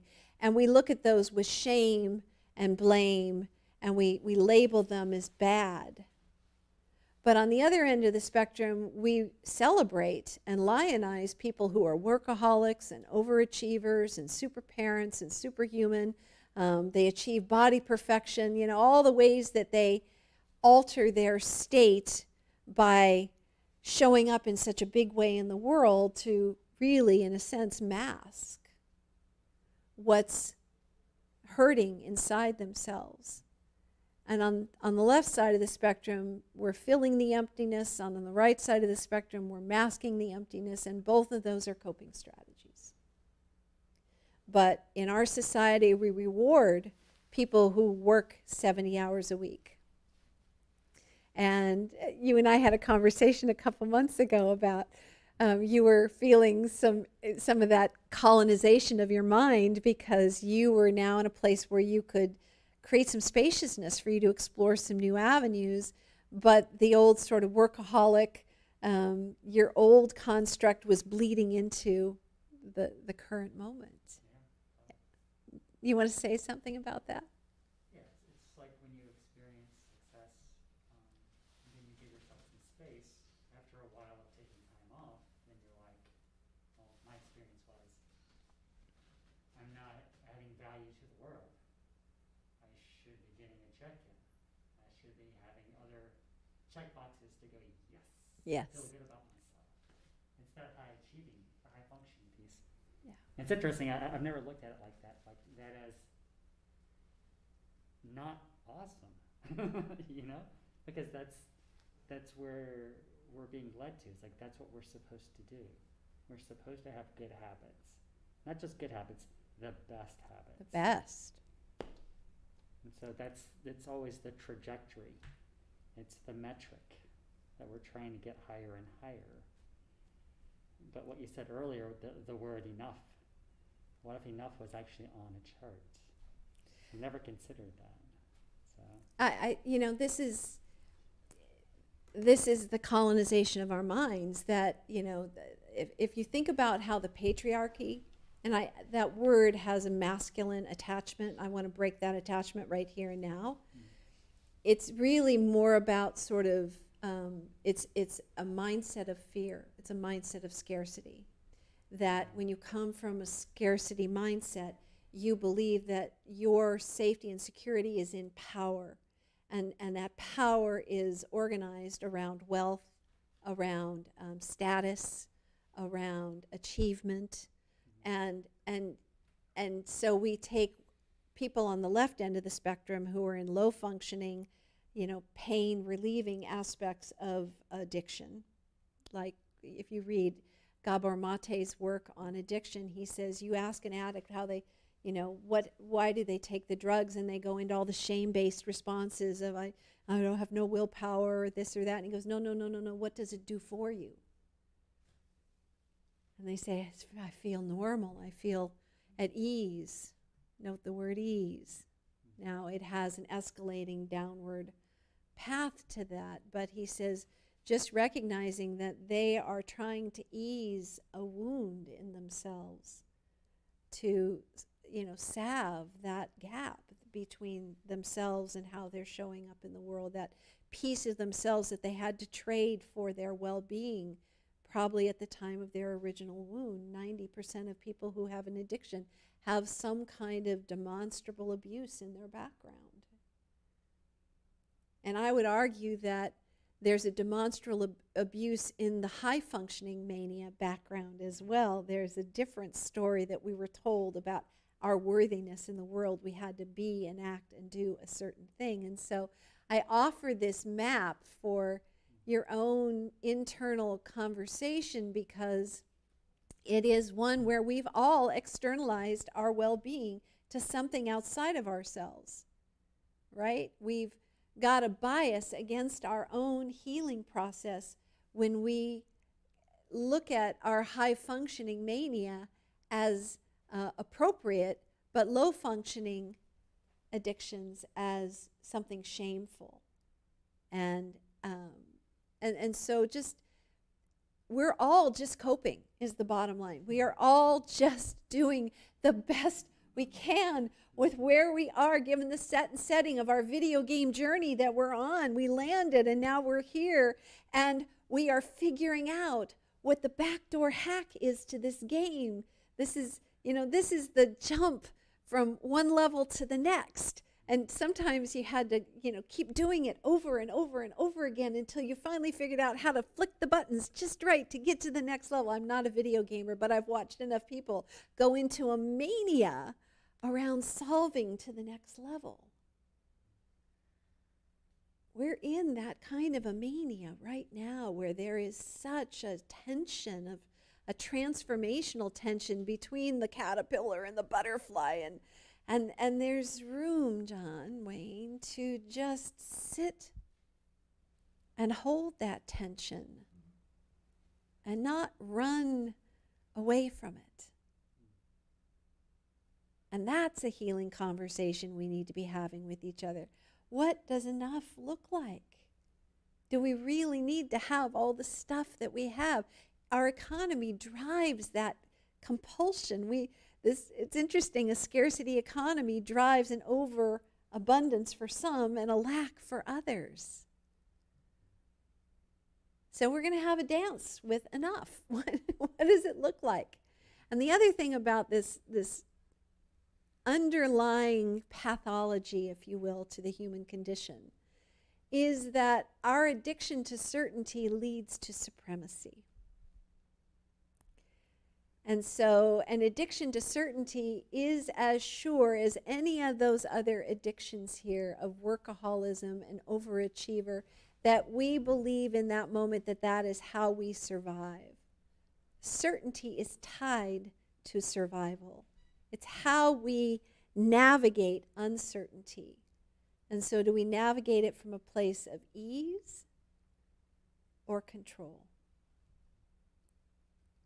And so where do we go from here? Question number 5 is, what is your role in the healing conversation? And it is simply this, that when the chaos of uncertainty disrupts our patterns of certainty, which is what we're experiencing right now during COVID, our patterns of certainty are completely disrupted. And although we can sort of project that things will return to quasi-normal on the other side of this, the number of people who will have died or who will have long-haul COVID is going to create a whole new conversation about what is a human right on this planet. And healthcare is going to be up for question. Education is up for question. How our government operates or fails to when the greater good is put to the test, stress test, as it has been. Everything that we've accepted as our construct of the past is up for renegotiation in this moment. And so that's a good thing. Even though we're going through a very hard thing, it's a good thing. And it is the lens of perception that life happens for me, not to me. that creates a curiosity in this moment. And so I want to share with you this idea that you're here to expand into your big toe. I love, one of my mentors says that all of life is about meaning making. And I would just add to it that it's about love making. That whatever meaning you're going to make out of this human story, the friendly or the hostile, that you make it about love. That you came here to fall head over heels in love with life. Really, truly, why would we set ourselves up for this? Even if part of the video game of life says that we start with amnesia, the path of growing into this moment, to be alive in this moment, this very moment, when we're coming into collective self-awareness. You know, from the time I was a little girl, the year 2020 just was part of my mantra. I don't know why, but I kept doing the math. How old will I be in 2020? Will I still be alive? I'll be 62. Will I still be here? Like, something about 2020 stood out for me from the time I was a little girl. And so I'm going to trust that, like I've trusted everything else I'm laying out before you, that this is a moment, a profound invitation to meet ourselves at a soul level of inquiry, to wade past the differences of what you believe and what I believe, and just stop trying to meet in the middle ground and let's go for higher ground. What is the broadest lens of perception we can apply to the human timeline? Line that up with our source code of love, and the calculus of now comes down to simply this, that the more you fall in love with yourself, that you trust that everything that has happened to you in your life is a gift for now. Some of us are late bloomers. Some of us figured this out. I consider myself a pretty late bloomer, but I'm getting it. Not every day, not all the time, but most of the time. And when I lose my way, I catch myself faster. I don't think we ever get to be enlightened beings on a mountaintop, but I'll take a moment of enlightenment on my back porch every once in a while. That's okay. That's enough. So, our divine imagination is our birthright. It is our healing path home to oneness. We are here to recreate the unified field in physical form, and this is all about integration, having the integrity to show up with our own light, trusting it, trusting our inner guidance system. And so next week when we come, or 2 weeks from now on New Year's Eve, I'm going to invite everybody to take some cannabis, stay home, lay out the candles, get comfortable, and let's really dream into what does integrated oneness look like within ourselves. And when you can imagine that fully and completely, then you can begin to extrapolate out. There's a rationale to this that says the minute you begin to align in your light, notice who shows up in your field. How many more people show up around you that have that same curiosity for life? It takes a village to give new life its legs to begin to walk. We have to come together as a village to commit to the healing path, even when it's hard, even when it feels insurmountable, and just trust, like the path of the caterpillar to the butterfly, that we don't have to wait for conditions to be perfect or right for the healing conversation. We don't have to wait for other people to show up in a certain way. It's not about the ... of I'd like to believe others want to do the right thing. It's about us being willing to do the right thing within our own lives. So what the world needs now is just this: love. I do not want my children to run out of food after I'm gone. But that is a very real threat facing all of us. And so if not for ourselves, but for our children's sakes, I love the indigenous mindset, their big toe, is always run through the filter of 7 generations, that whatever choice they make is considered through that lens. How will it impact us for 7 generations? We aren't even thinking 5 minutes ahead. So this is a big shift, but we have it within our divine imagination to make this shift. We are but a choice away. A choice to show up not healed, but in the constancy and the curiosity of the healing process. How do we navigate this? We have the mindset, we have a skill set, and we have an ever-expanding tool set to navigate this new terrain of conscious living together, where we show up boundaried in the balance between individual and communal well-being, because it isn't in conflict with each other. Those two ideas of fully expressing within the human story individually and fully expressing as a human story collectively only happen when they happen in concert with each other. There's just no other way around it. The logic of love has distinct properties of reciprocity, of balance, of synergy. It is the harmony that we seek in the human story. Question number 2, what would we have to believe about the human condition for us to live in harmony? And it is that it is in our nature to figure this out. So my big toe definition of faith is this. It used to be that faith was something believed in but not seen outside of myself. The big healing switch for me was this, that faith is measured by my capacity to trust my inner guidance system, to tune that system to hold all of my truth without judgment, without diminishment, through the lens of a patriarchal model of thought, a fear-based scarcity model of puritanical values of it's not okay for you to be unproductive for a while. That we are so focused on human doing instead of human being. This is the gift we get to give ourselves. And to be alive right now, to help enable it for everybody else, man, that feels good to me. That feels like I want to get up every day and be a part of that story.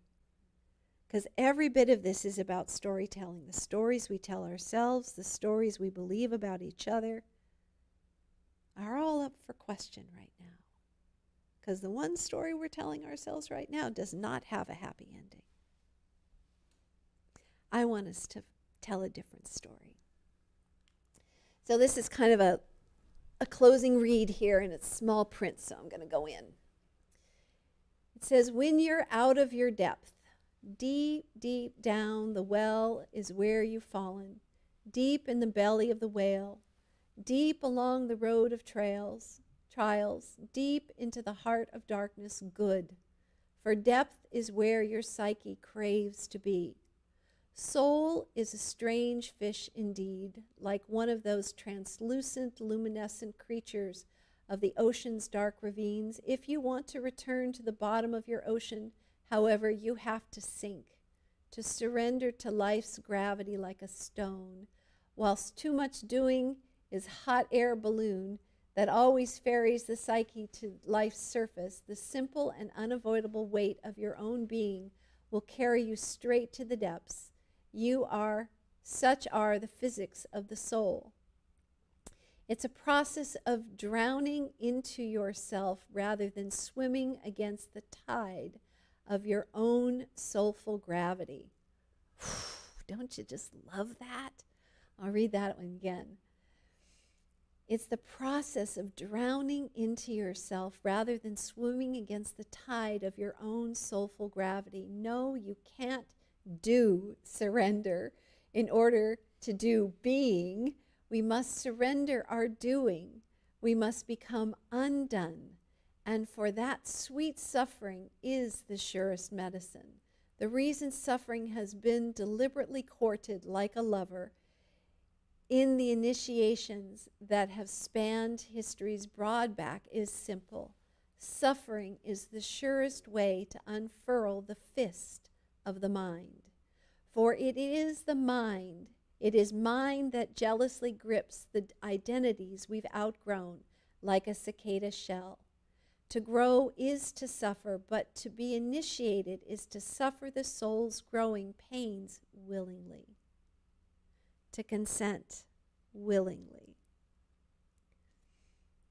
The snake does not attempt to cling to its dead skin, and so it sheds the image of itself it has worn until now, the lies it has told itself, the dreams it has clung to, the long, hollow stories it has hoarded. Suffering is a portal into depth precisely because death is depth's ferryman. And all true suffering is a kind of death. Joy rises, pleasure expands, but it is sweet suffering that ferries us to life's depths again. This is why the initiate of soul opens themselves to their sufferings, leans into them like a lover's caress. The cure to pain lies in the pain itself, for as Christ knew well, it takes a nail to drive out a nail. In that hallowed moment when you bear your cross eagerly, you live for something larger than yourself. In embracing pleasure's dark twin, in giving your outgrown carapace a self to suffering, you cease to do life, and finally, after so many sleepless nights, you let life do you. Oh, I love that. You let life do you. I love this piece. Like sweet Dionysus, you take your hand off the tiller at last, and the vessel that is your life is moved by deeper currents than your mortal will alone. Having been unraveled and undone yourself, you are the dreamer no longer, and are finally the dream. The earth exhales you like a prayer of thanks for the blanket of dew that slakes the desert's parched throat at dawn. Your ancestors knew deep in their marrow and lymph that you can't circumnavigate suffering. Why? Because suffering is the word we use every time we cross the threshold of known and set a quivering, uncertain foot into the unknown once more. Yet all too often we recoil from the vertigo of not knowing if there is another step or rung waiting to catch our questing foot. We retreat to the devil of the known because it is what our precious identity together, the known is ever-crumbling citadel of identity, whilst the great unknown is the ink-black bosom of our soul. For the mystery that can be spoken of was never the real mystery at all. There was indeed something heroic about that striving and willing and doing, sweet friend, yet the true hero is she who has died and passed through Hades' shaded gates to know the taste of pomegranate herself. You are not the one, so let that burden rest, for it was never yours to carry. You are but part of the one, an ember of life's mighty conflagration, a wave upon her ocean. Surrendering to the suffering of this realization is what brings you into relationship with the world's soul at last. For health is not the absence of disease, but the raging presence of soul. Suffering unlocks the gilded cage of the ego, inviting the more than a human world of the imaginal to dwell within us once again, as it did when we were children. When we but allow life to initiate us, we surrender to the wise otherness that cloaks itself in the darkness just beyond the campfire light of our candle of consciousness. Yes, to dissolve is to suffer, but to resist is to do so indefinitely. So do not try to solve your suffering, my love, for it is a portal into the soulscape where you belong, your home. It is actually your solution to suffering that is the real problem. The striving to fix and patch up a snakeskin your soul is itching to outgrow. The wise, the very old, and the crazy have this in common. They have figured out the inescapability of who they are, and now they be that on purpose. So sink sweet, drown like a penny thrown into a wishing well, for you are a creature of the deep. We're wired to figure this out. It is our evolutionary next step to step into this place of consciousness with each other. I love this quote. H.G. Wells said, "History is a race between education and catastrophe." And I would just say, maybe it's a race between healing and resistance to healing. And Terence McKenna goes on to say, and it looks to me like it's going to be a photo finish. But we do have an advantage, and that advantage is baked into our biology, that we fail to thrive without love and connection. And I trust that that will be the thread between all of us that takes us down this path, even though we don't know what we don't know yet about what's to come or how it's going to come at us. If we let life live through us, and we do that collectively, we will create a world that holds us without reserve, in abundance. Raising consciousness is the only path to peace on earth. There is no middle ground. We have to step out of the way that we perceive the world into a new way, a new perception on who we are, in order for us to truly create the world that makes it really fun to be here, makes it fun for everyone. Imagine being in a world where nobody feels unsafe. We have a lot of work ahead of us to reprogram our communal nervous system to trust each other. And it starts with tuning into our internal nervous systems, to trust ourselves, to find the ease in our choices, is to soften that feeling, that energy of who we are and how we show up in this world. And when we find ease in our own beingness, we bring that to the world, and we will all find ease in our beingness. May it be so, may it be love. That's session number 2. So I'm going to give you a quick heads up for session number 3. I'm going to tell all my stories and how these questions informed my choices, and lay out for you a timeline that is far from perfect. I've got lots of overachiever and underachiever addictions that I've dealt with in my whole life. And so I'm going to get real raw and real about those things. And I'm bringing my dear friend, Kristen Devine, along with me in the next session, who's been both my sacred witness to a lot of that healing process, but also has been a sacred witness to many others who, as a therapist, she's worked with in her beautiful expression as a therapist. And we're going to have some music, and we're going to go 3 hours, and I'm going to encourage you to drop in with a little bit of cannabis or a glass of wine or some meditation, but just get comfortable, because where are you going to go on New Year's, right? You're not going anywhere, so you might as well stay home and maybe bring some friends along from their location and really feel into your own timeline and your own resistance to healing. And so question number 1 is, are you ready for the healing conversation? And again, don't answer it. It's a trick question. You say yes to it, then you have to say yes to all of it. So I'm just going to say, take it one step at a time. And just give yourself spaciousness to ask different questions about your life. That's what the healing conversation is, not answers. just better questions. Thank you for being here tonight. Thanks for being part of this.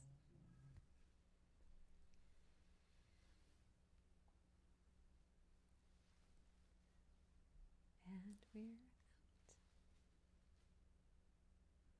Edie, that reading was quite moving, spectacular. What is the source of that long reading that you? My Facebook feed, it showed.